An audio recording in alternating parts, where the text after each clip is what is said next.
அனைவருக்கும் வணக்கம். SSC CGL 2024ல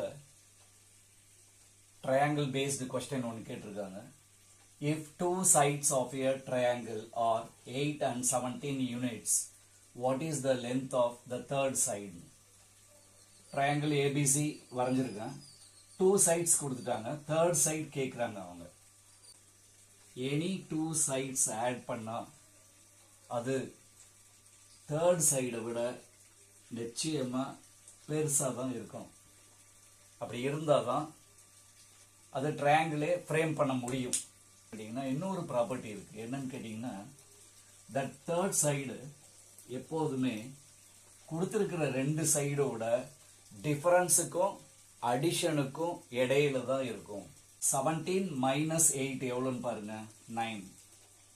17 + 8 எவ்வளோன்னு பாருங்க, 25. இந்த பாயிண்ட்ல நமக்கு தெரியுது தேர்ட் சைடு 9க்கும் 25க்கும் இடையில தான் இருக்கணும். ஈக்குவலாவோ கிரேட்டர் தானவோ இருக்க முடியாது. இப்போ சூட்டபிள் ஆன்சர் எதுன்னு பாருங்க. 9 கிடையாது, 25 கிடையாது. அப்போ option B 17 is the answer.